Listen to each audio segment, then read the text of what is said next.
السلام عليكم ورحمة الله وبركاته. وعلیکم السلام ورحمۃ اللہ وبرکاتہ۔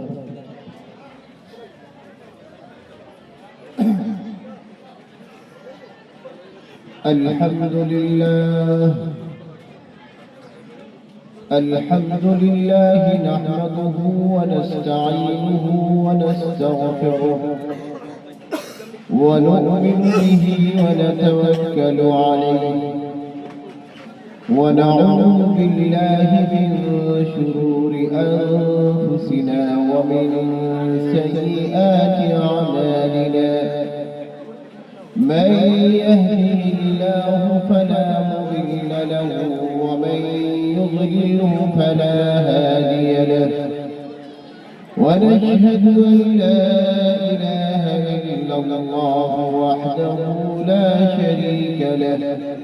ونشهد أن سيدنا وسندنا ونبينا وسفينا وحبيبنا وسيدنا ومرشدنا وتبيبنا محمدا صلى الله تعالى عليه وسلم تسليما كثيرا كثيرا. أما بعد فأعوذ بالله من الشيطان الرجيم. بسم الله الرحمن الرحيم. والذين اتخذوا مسجدا ضرارا وكفرا وتفريقا بين المؤمنين وإرصادا لمن حارب الله ورسوله ولا يحلفن إن أردنا إلا الحسنى والله يشهد إنهم لكاذبون. وقال الله تبارك وتعالى في موضع آخر: قل هل يستوي الذين يعلمون والذين لا يعلمون. وقال النبي صلى الله تعالى عليه وسلم: من صلى يرائي فقد أشرك ومن صام يرائي فقد أشرك ومن تصدق يرائي فقد أشرك. وقال النبي صلى الله تعالى عليه وسلم: يقال لصاحب القرآن اقرأ وارتقي ورتل كما كنت ترتل في الدنيا إن منزلك عند آخر آية تقرأها. صدق الله العظيم وصدق رسوله النبي الكريم ونحن على ذلك من الشاهدين الشاكرين. ہم سب درود پاک پڑھ لیں رسول کریم صلی اللہ علیہ وسلم کے شان میں. اللهم صل على محمد وعلى آل محمد كما صليت على إبراهيم وعلى آل إبراهيم إنك حميد مجيد. اللهم بارك على محمد وعلى آل محمد كما باركت على إبراهيم وعلى آل إبراهيم إنك حميد مجيد. رب اشرح لي صدري ويسر لي أمري واحلل عقدة من لساني يفقهوا قولي. محترم مصلیان کرام، محترم برادران اسلام اور اسٹیج میں تشریف فرما علماء کرام، اللہ پاک رب العزت کے بہت بڑا احسان و کرم ہے کہ اللہ نے ہمیں آج اس بابرکت مجلس میں آ کر